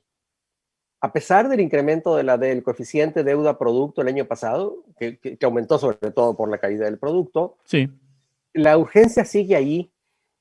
Lo que yo recomendaría, y en todo caso haría, para seguir con tu invitación al gabinete, entonces lo que yo recomendaría es utilizar los recursos disponibles, invertirlos, activar más la inversión y sobre todo configurar programas de inversión mixta, público-privadas, para recuperar la inversión. En mi opinión, el principal problema en este momento es el bache de la inversión, no solamente en la construcción, también en la obra civil y en la obra pública, y sobre todo desplegar un esfuerzo de inversión muy intenso en la infraestructura social, que es muy redituable, que tiene una tasa de retorno muy alta a mediano plazo y que nos permita multiplicar el impacto porque la inversión en este momento está desplomada. Recordarán ustedes que el plan de desarrollo que no se aprobó, aquel que propuso primero la Secretaría de Hacienda, lo que buscaba era que la tasa de inversión mexicana llegara a ser a 25% del producto hacia 2024. Ya estamos a la mitad de ese camino y la tasa de inversión en México está alrededor del 17%, probablemente un poco más abajo en este momento. Yo diría 3 o 4 puntos adicionales de inversión del producto, auspiciados por un programa emergente de inversión pública, que obviamente supondrá gasto corriente, pero que sobre todo se debe destinar a eso. Esa es, en mi opinión, la primera y más urgente medida que deberíamos estar discutiendo este año, porque eso nos provocaría un arrastre para los próximos años. Yo, sin lugar a dudas, como manager, te hubiera puesto cuarto en el BAT. Y no hubiera sido emergente, se hubiera sido designado desde un principio. Pero dime, por último. Pero espero que no hubieran ponchado. No te hubieran podido ponchar. No, por supuesto que no. Oye, dime una cosa que es importante. ¿Para cuándo estimas tú la recuperación de la economía a los niveles que ya tocamos a finales del 2018? 18. Muy bien. El año pasado, ya avanzado el año, publicamos también, Rolando Cordero y yo, un ensayo en un libro editado por Grano de Sal y el Instituto de Estudios para la Transición Democrática, Balance Temprano. Ahí hicimos una estimación que recientemente hemos ajustado y que la semana pasada presenté. Una cosa es la recuperación del nivel económico, que de acuerdo a mis estimaciones se va a estar dando a principios de 2025, fines de 2024, si es que no hay una nueva caída. Pero lo más importante es que el nivel de ingreso por habitante en México se va a estar recuperando hasta 2026 o 2027 a los niveles de 2018, que es cuando empezó la crisis. Nuestro pico máximo fue el último trimestre de 2018. De ese tamaño es el bache que estamos sufriendo, es mucho más que bache, es un verdadero cráter. Y si el nivel de ingreso lo vamos a estar recuperando hasta fines de 2026, principios de 2027, hay que considerar que en algunas regiones del país eso podría estar ocurriendo hasta 2029, 2030, porque la recuperación va a ser muy desigual, a ritmos muy diferentes, con una gran heterogeneidad por regiones. Y por tanto debemos pensar que hay que hacer todo el esfuerzo. Y de hecho lo decimos en ese libro que mencionaste al principio, Cambiar el rumbo, el desarrollo tras la pandemia. Sí. Sobre todo hay que pensar en el nexo eficiente entre la crisis económica y la crisis social, que es el empleo. Bien. El nivel del desempleo encubierto en este momento es enorme. Más del 35% de la fuerza de trabajo mexicana o está desempleada, o está trabajando menos horas, o está en condiciones muy precarias comparadas con la que teníamos incluso a principios de 2020, donde ya veníamos mal. Y ese es entonces el énfasis que recomendamos. Enrique, te invitaremos a que en marzo nos podamos echar una reflexión en esta materia, ¿no? Ahora que haya avanzado, esperemos que avance rápido la vacunación en México, y tenemos otra, sí, porque eso depende de la recuperación en gran medida. Y volvemos a platicar, ¿te parece bien un par de semanas? Con mucho gusto, y quedo a sus órdenes, por supuesto. Muchas gracias. Muy buen día. Muchas gracias. Gracias a ustedes. Gracias, Enrique Provencio, del Programa Universitario de Estudios de Desarrollo. Después, Monse nos va a hacer una invitación a que veamos una serie del PUED. Después de una pausa, son las 7:21. Regresamos con un tema que es importante, y si puedes quedarte un momento más, Enrique, porque vamos a entrevistar al ingeniero Carlos Álvarez Hidalgo, que es uno de los expertos talentosos, uno del talento más grande que tiene México en materia de cuestiones de cuidado ambiental, contaminación, etcétera, etcétera, porque, como decíamos, un cambio en la ley eléctrica va a jalar muchos hilos. Uno es, ya habló Enrique Díaz Infante sobre las Afores, el otro es la contaminación. La contaminación, si seguimos privilegiando a la Comisión Federal de Electricidad, que tiene la afición de generar electricidad a partir del combustóleo, va a jalar una serie de elementos de contaminación de la que nos vamos a arrepentir, y que nos puede generar una tensión extraordinaria con la Unión Americana. Ya estás ahí con nosotros, Carlos Álvarez. Después de una pausa, ¿me permites, Carlos? Ahí estás, ¿cómo estás? Te estaré escuchando, espero, sí. Enrique Provencio, unos minutos antes de que tenga que salir. Aquí estás invitado, Enrique, todo el programa, si así lo deseas. Por lo pronto, hacemos una pausa. ¿Cómo estás, ingeniero? Muy buenos días. Qué gusto, Eduardo, estar contigo y con tu auditorio. Muchas gracias. Ya nos platicarás. Viene negro el asunto de contaminación si le seguimos privilegiando a la CFE, ¿no? Así es, así es. Bueno, ya platicamos al detalle. Vamos a una pausa, 7:22. Me despido, Eduardo. Muchas gracias. Esto es En torno al dinero. Con Eduardo Torreblanca y Montserrat Gamboa. Hacemos una pequeña pausa y continuamos.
Ya estamos de regreso.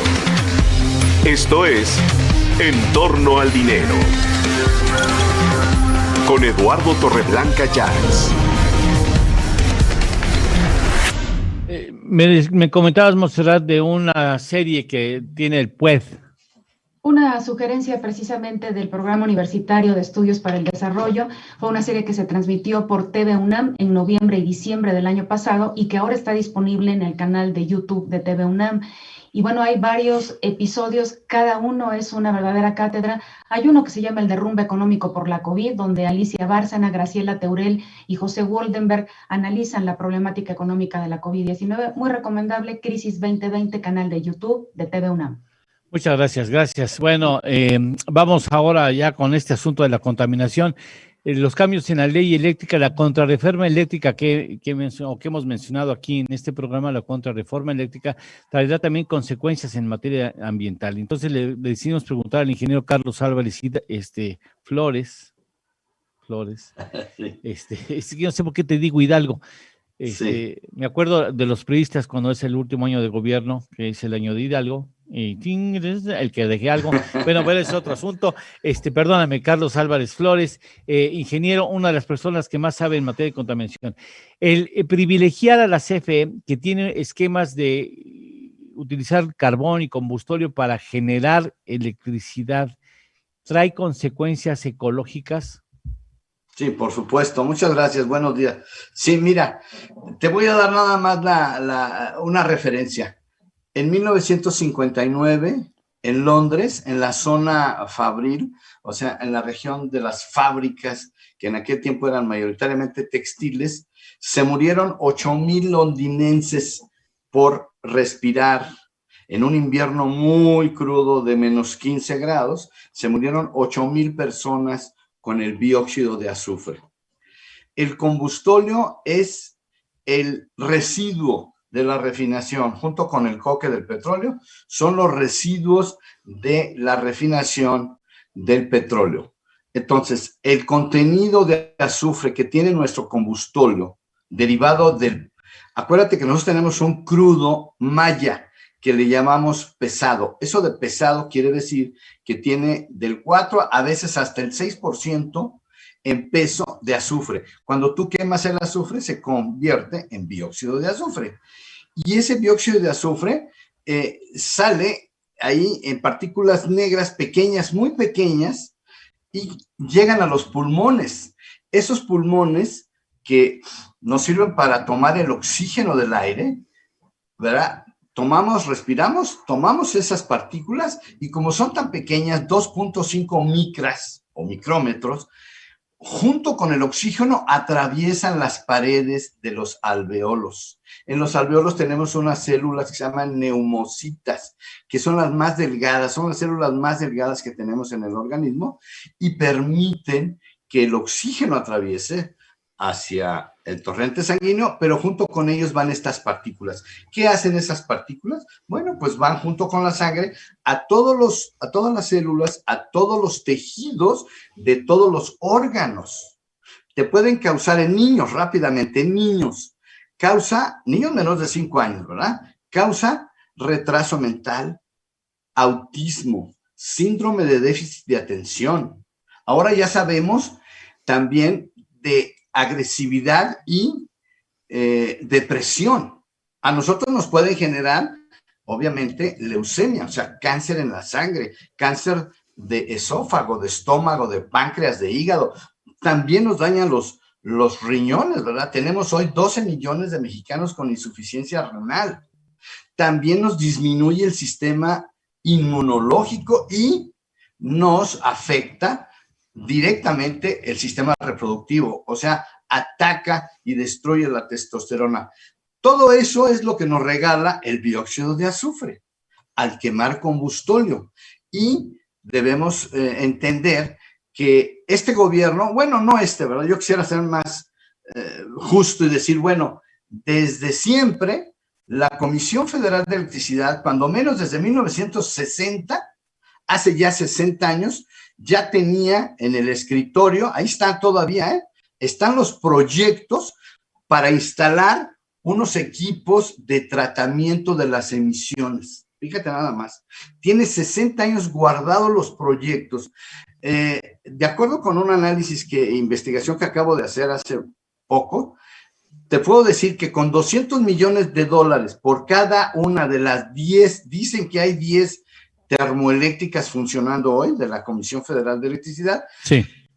$200 millones por cada una, serían $2,000 millones, que no es nada, ¿verdad? Serían así como canicas comparado con los $60,000 millones que ha perdido Pemex en los últimos 2 años, en manos de la cuarta T. O sea, ninguna petrolera del mundo ha perdido tanto como esta, que dirige, por cierto, hay que hacer énfasis, un agrónomo, ¿verdad? Don Octavio Romero Oropesa, agrónomo, amigo del señor presidente López Obrador, es el único agrónomo que dirige una petrolera quebrada, contaminante y peligrosa, con 6 refinerías chatarras. Entonces, el tema es que en enero del año pasado se prohibió el uso del combustóleo en todas las embarcaciones en los mares del mundo. O sea, ningún barco va a poder quemar ya, a partir del año pasado, combustóleo. Entonces, ¿qué pasó con el combustóleo que sale de las 6 refinerías chatarras que tiene Pemex? Pues ya no haya que hacer el gobierno con él, y entonces el licenciado, ¿verdad? Digo yo de cariño, ¿verdad? El dinosaurio de 85 años que cumplió en tierra hace unos días, el señor Manuel Bartlett, le dice inteligentemente al señor presidente: no se preocupe, señor presidente, mándeme ese combustóleo para quemarlo en nuestras termoeléctricas. Ese es el tema. O sea, el tema es que no quieren parar Pemex, no quieren parar las refinerías chatarras. ¿Por qué? ¿Por qué no las quieren parar? Te digo por qué. Porque el 6 de junio hay una elección, y esos votos de todo el sindicato y toda su familia, de los dos, ¿verdad? El sindicato de electricistas y el sindicato petrolero. Oye. O sea, sí. No, dime, continúa la idea, Entonces, por favor. aquí el análisis del señor presidente es que quiere votos, cueste lo que cueste. Dime, ahora sí, ¿esto nos puede enfrentar con nuestro socio comercial? Por supuesto. El señor Biden ya fijó su postura, y él, por supuesto, acaba de regresar al Acuerdo de París, que es muy buena noticia. México no ha hecho nada, óiganlo bien, nada. Eso puede ser un retroceso, nada. Eso puede ser un retroceso. Esto está regresándonos a los 70. A los compromisos, a los compromisos, el no poder cumplir con nuestros acuerdos, los compromisos ante el Acuerdo de París. Es correcto, pero fíjate, es tanta la ignorancia y la incompetencia de un abogado en CFE y de un agrónomo en Pemex, y de una bioquímica que es la secretaria de Energía. Imagínate, bueno, no tengo nada contra Bueno, los bioquímicos. la hija de la secretaria de Energía hizo un posgrado en el extranjero, en París, si no mal recuerdo, Sí. en energías limpias. Pues sí, pero pareciera que no viven juntas, pareciera. Entonces, a lo que voy es a esto. Si nosotros hubiéramos tomado la decisión hace 2 años de instalar estos equipos, después de 60 años que no hemos tomado la decisión de instalar los equipos para proteger la salud de los mexicanos, ya en este año estarían terminados los equipos y estarían empezando a funcionar. Y entonces sí, podría quemar todo el cochino combustóleo que tiene Pemex ahí. Ahora bien, el costo es otra cosa, ¿eh? Es más caro hoy usar este combustóleo, ¿verdad?, para producir 1 kilowatt, que usar las energías verdes. Eso también es algo que, pues, nadie entiende. El planeta junto, todo el planeta se pregunta cómo el señor López y su cuarta T quieren producir energía sucia más cara, sabiendo de antemano que las otras energías, pues, son gratis. ¿O acaso nos cobran el sol, mi querido Eduardo? No, ahora, esa es una zona importante. O sea, si pudiéramos coordinar políticas energéticas y eléctricas en concreto con Canadá y con Estados Unidos, podríamos obtener financiamientos muy blandos para la reconversión de nuestra infraestructura del sistema eléctrico. Incluso podríamos tener el compromiso de que en casos de emergencia nos pudieran surtir de la energía que nuestros socios estuvieran generando en sus plantas. Tenemos otro problema, ¿eh? CFE y Pemex son las empresas más ineficientes, y digo yo, ¿verdad? Carlos Álvarez dice, más corruptas del mundo. Entonces, si no hay ahora sí, como dicen, reingeniería, y corren la mitad de todos los que trabajan en esas 2 empresas, y que intervenga la sociedad civil para vigilar que no se roben el dinero, ya te platicaré en otro momento lo que a mí me consta de la corrupción en CFE. No es momento ya, porque me tendría que llevar otros 10 minutos. Pero lo que sí te puedo decir, son las más ineficientes y corruptas del planeta. Acuérdate que en manos del gobierno, nada, no funciona. No digo de López, fíjate bien, no digo de López Obrador. El gobierno desde 1937 tiene la CFE. O sea, tiene 83 años. hoy en manos de un viejito de 85, ¿verdad? De un abogado tramposo, que ya sabemos quién es, Manuel Bartlett. Entonces, ellos van a otra cosa, ellos van por los votos, ellos van por otras cosas, ellos no van ni por el cambio climático, no les interesa, ni la salud de los mexicanos. Esa es la realidad, no hay más. Bien. Ese es el tema. Pues son muchas las áreas de oportunidad y a mí lo que me preocupa como mexicano es qué país le vamos a dejar a nuestros hijos cuando estamos tomando decisiones que no precisamente propician el cuidado del medio ambiente. Te agradezco mucho, ingeniero. Gracias, Carlos.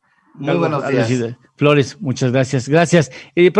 Próximamente estaremos nuevamente contigo platicando otros asuntos que tienen que ver con la ecología y el cuidado del medio ambiente. Muchas gracias. Con mucho gusto, buenos días. Muchas gracias. Monse, tenemos saludos a los saludos. Sí, tenemos saludos a los saludos. Muchas gracias a Tavo Rivera desde Mexicali, a Manuel Leal, a Mario García, a Joaquín Veloz y a Mario Alfaro. Gracias por estar en contacto con nosotros y ser parte de la comunidad aquí de Entorno al Dinero. Recuerden nuestra página www.entornoaldinero.com.mx. Muchas gracias. Y le pido a Adriana Torres, a la maestra Adriana Torres, que dé viene una sección que le va a usted encantar si tiene memoria y llegó a ver la serie de los Supersónicos. Qué maravilla esa serie de los Supersónicos. Lástima que no podemos presentarle a usted imágenes de los Supersónicos, pues seguramente no están colgados de derechos y no podemos reproducirlos, pero hay cosas maravillosas. ¿Cómo estás, Adriana? Hola, buenos días, muy bien, muchas gracias y muy contenta de hablar de... ¿Cómo se te ocurrió? Y de tecnología. Vamos a ir a una pausa, pero dinos antes, ¿cómo se te ocurrió? Bueno, a mí me gustan mucho las caricaturas, los superhéroes y todo lo que tiene que ver con innovación y con tecnología, y la verdad es que buscando de las series más antiguas que tienen que ver con tecnología, recordé a Robotina, ¿no? Una robot que trabaja para ayudar en las labores domésticas. Entonces, ¿por qué no traer información de esa época, 1962, de este futurista que diseñó toda esa caricatura, de todo lo que sale ahí, que aquí estamos aplicando en este siglo XXI? Bien, después de una pausa, no se lo pierda, no se lo puede perder. Son las 7:37, regresamos. Esto es En Torno al Dinero. Con Eduardo Torreblanca y Montserrat Gamboa. Hacemos una pequeña pausa y continuamos.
Ya estamos de regreso. Esto es En Torno al Dinero. Con Eduardo Torreblanca Llanes.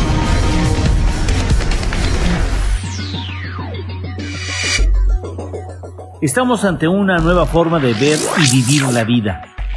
el mundo ha cambiado radicalmente.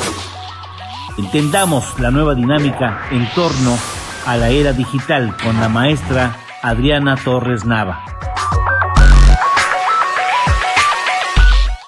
Bueno, ¿quién no recuerda? Y bueno, vamos a observar, vamos a poner mucha atención. Adriana, adelante, por favor.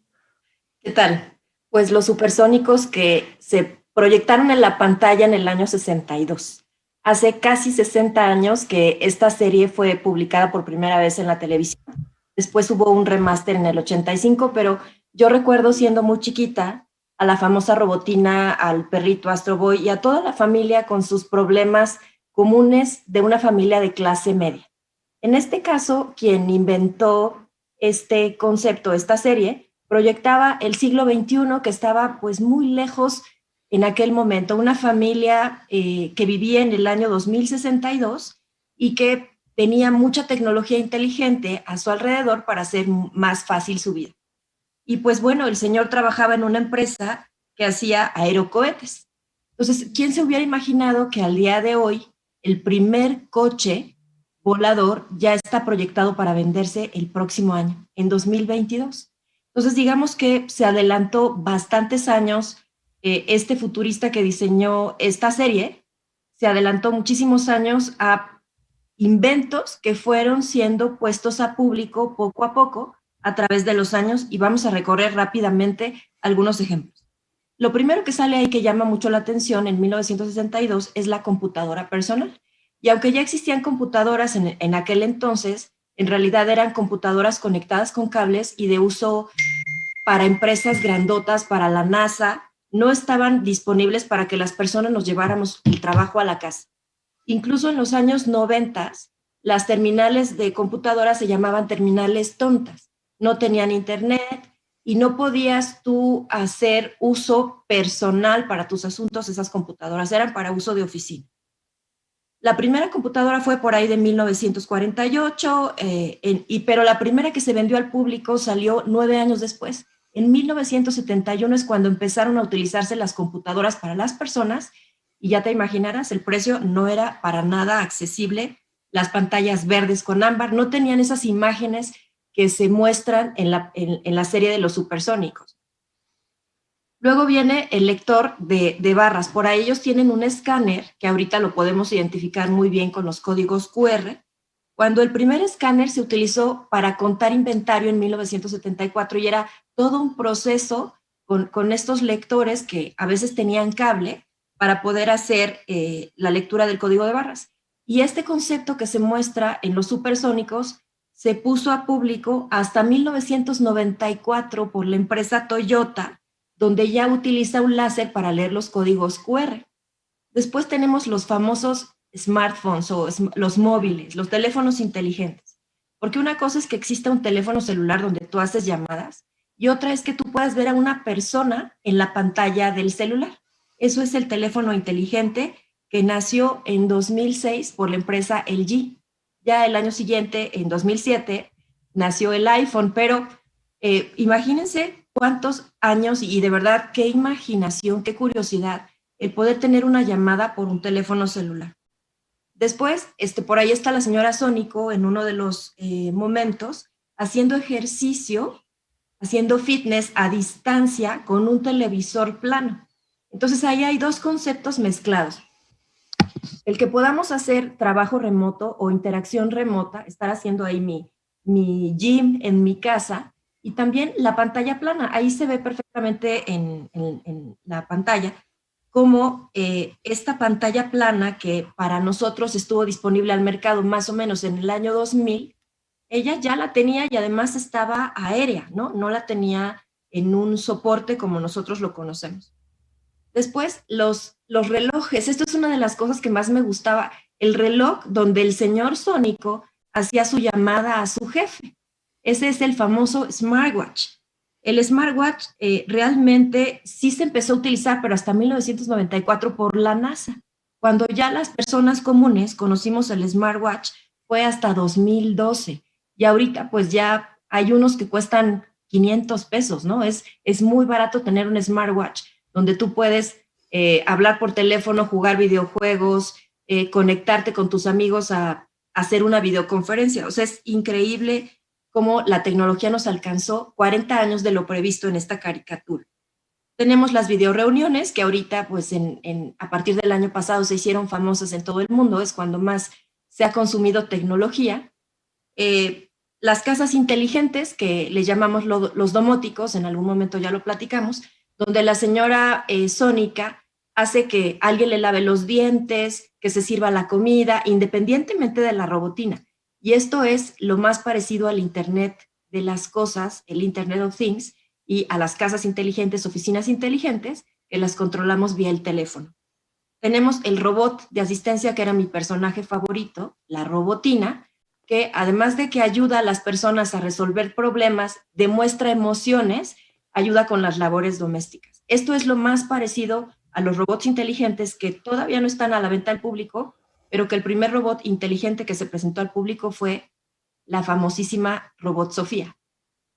Y así, ¿cómo ves, Eduardo? No, qué va, ¿quién tuvo la capacidad de imaginar que eso iba a ser posible en algún momento, no? O sea, qué visión. Me parece que esta persona tenía acceso a mucha información que no tiene la gente común, porque mucho de esto se desarrolló como secreto industrial por Rusia, por Estados Unidos, por los países nórdicos también.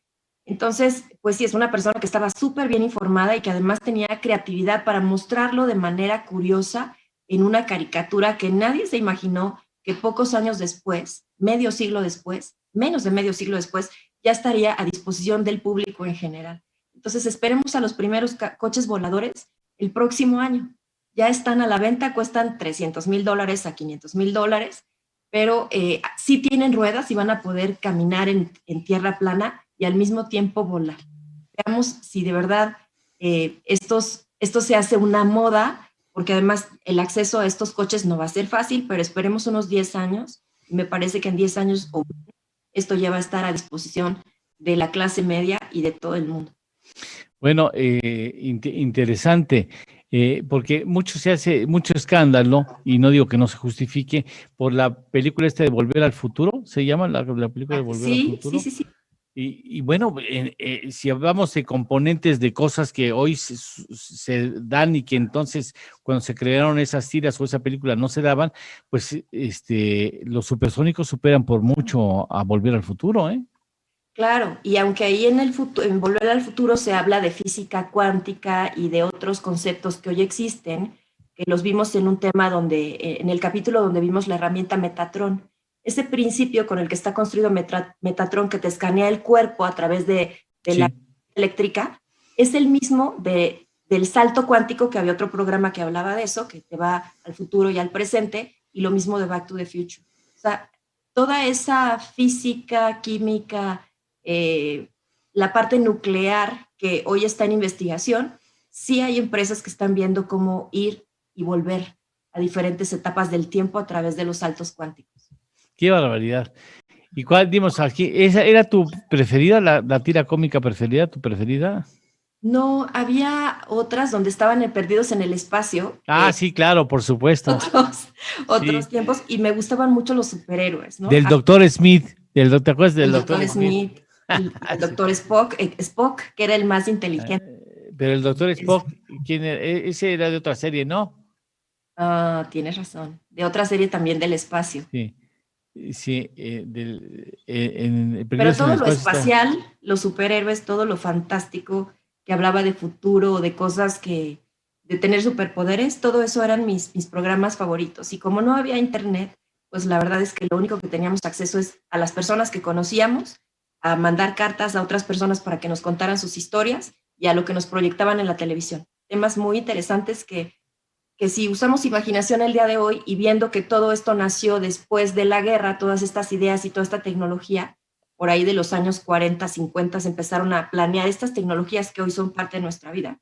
Pues en este encierro de pandemia lo que se espera es que nazcan muchos nuevos inventos. Entonces es un momento para usar toda la creatividad para crear cosas que pensamos que iban a estar listas en 100 años, pero que pueden estar listas tal vez en 1, en 2 o en 3. Bien, mantente, te quedas con nosotros un rato más. Me gustaría recordarle al público que el próximo sábado hay un módulo más del diplomado para profesionalizar a las pymes, que habla sobre las empresas familiares y que son importantísimas en México. Más del 90 y tantos % de las empresas que hay en el país, incluyendo las grandes empresas, son familiares. Así es que escuche esta oferta. Te mantienes con nosotros. Después de el módulo, vamos a una pausa y regresamos ya para despedir. El próximo sábado el tema será las empresas familiares como la tuya.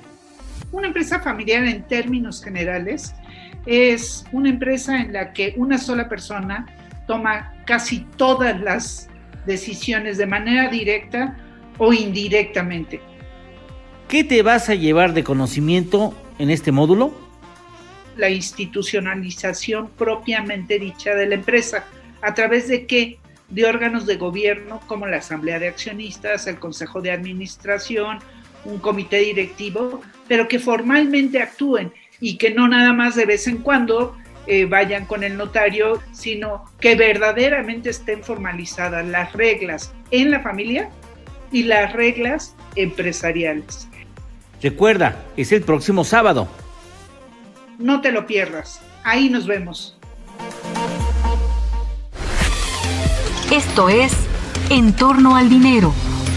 Con Eduardo Torreblanca y Montserrat Gamboa. Hacemos una pequeña pausa y continuamos.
Ya estamos de regreso.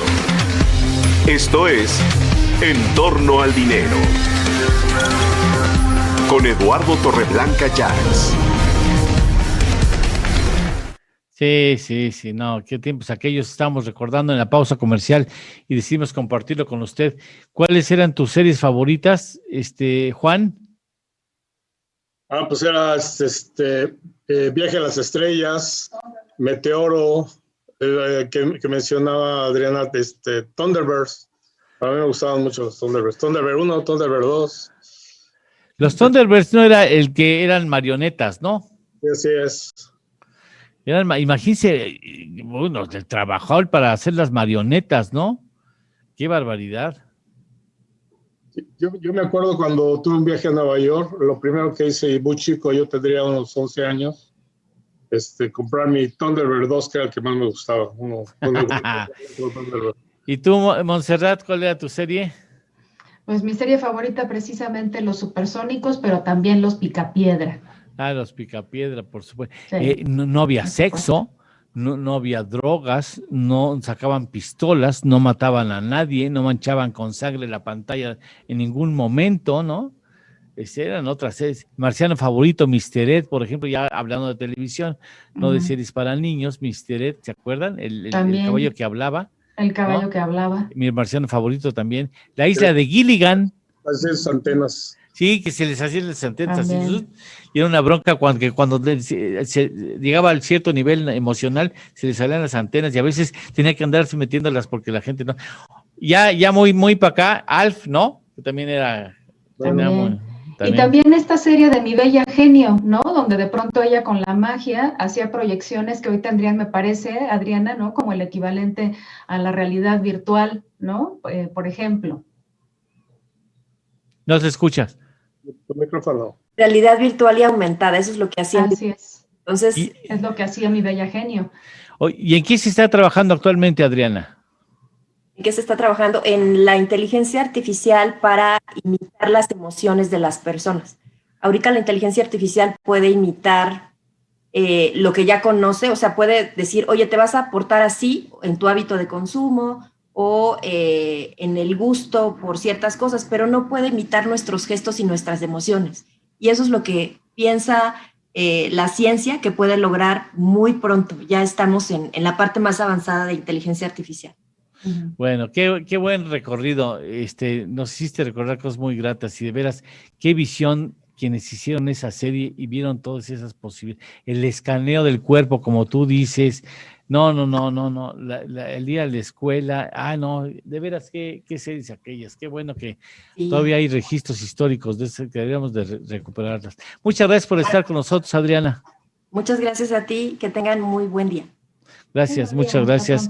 Muchísimas gracias, Monse. Por cierto, hay una línea de apoyo psicológico, Monse. Sí, así es. Pues queremos compartir con ustedes, ya declaró la Organización Mundial de la Salud que este año, desde luego, es el año en el que estarán las vacunas en todo este tiempo, pero también es importante atender la salud mental. Tiene usted ahí en pantalla algunas opciones como Educatel de la UNAM y el Instituto Nacional de Psiquiatría. Muchas gracias. Gracias, Adriana. Gracias, Monse. Gracias, Juan Núñez. Gracias, Ernesto Méndez. Gracias, Leti Razo Gómez. Gracias a usted por estar con nosotros.